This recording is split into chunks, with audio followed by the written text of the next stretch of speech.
Welcome to the College Investor Audio Show, where we talk about the biggest issues impacting millennial money, from student loan debt to side hustles to building wealth. We will show you how to get out of debt so that you can build real wealth for the future.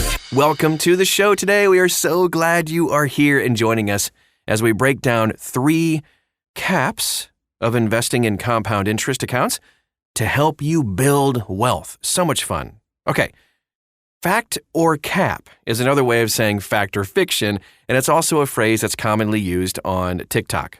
Speaking of TikTok, by the way, if you're trying to build wealth by listening to what's trending, you might feel a little bit confused by all the information out there. Young investors on TikTok and other social media platforms are prime targets for high-cost, low-return investments. Air quotes here.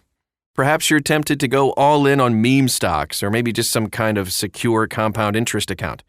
But before you do, discover the truth behind them and what they entail. So here are 3 caps of compound interest accounts and what they entail. Cap number 1. Secure compound interest accounts are the best way to grow your money. Secure compound interest accounts aren't investment accounts at all. Compound interest accounts are a form of whole life insurance. Okay, so you might have seen this topic discussed by TikTok star Curtis Ray, who sells indexed universal whole life insurance for Suncor Financial. The company's trademarked maximum premium indexing isn't a secret sauce to help you get rich, okay? It's designed to make the company rich. The, air quotes again, investment is an expensive form of life insurance that locks you into saving a small portion of the payment each month. Over time, you'll slowly, keyword there, build up cash value inside a life insurance policy. The cash value earns some interest every year, but the expected return isn't high enough to make you wealthy. Consumer Reports runs an annual study comparing whole life insurance interest rates to T-bills and inflation.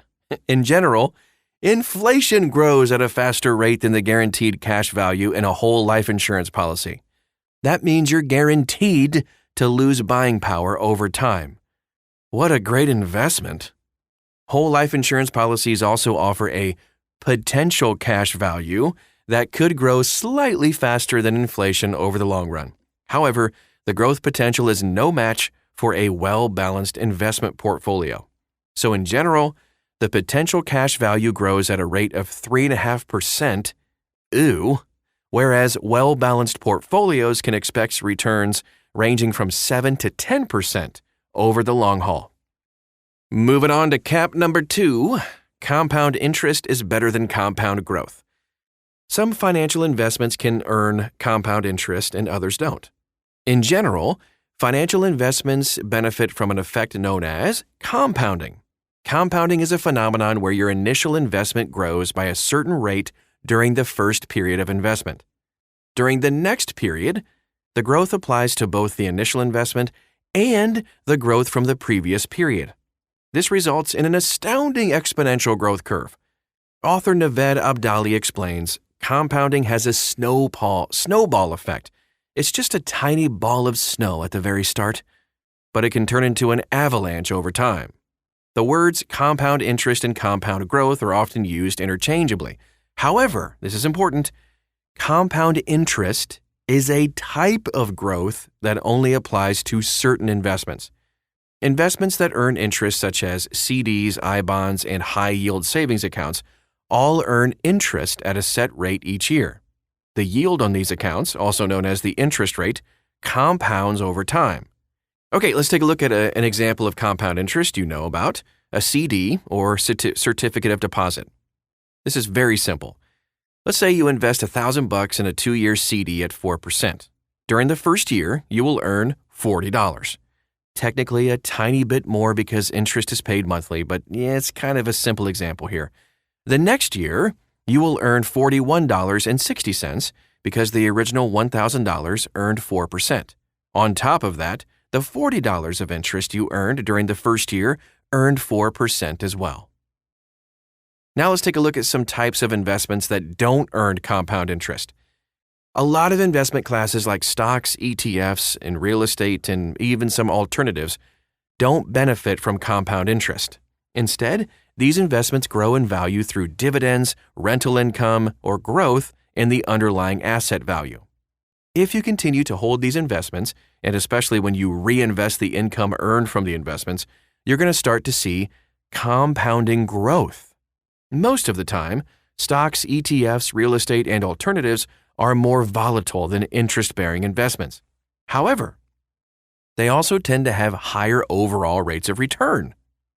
All right, here's an example of growth in riskier investments versus some interest-bearing investments. Okay, so if your riskier investments still earn an average growth rate of 7.2% annually, your investment will double every 10 years on average.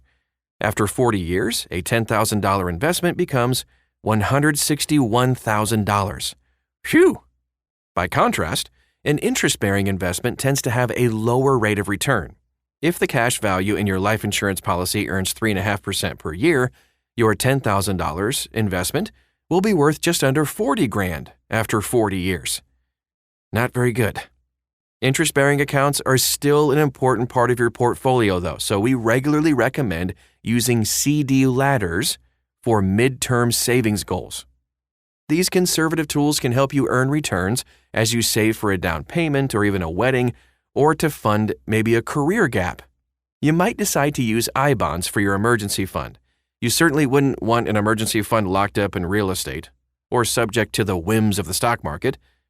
But for long-term investing, you need to focus more on compound growth rather than compound interest. App number 3 today, then we'll wrap things up. More risk is always better.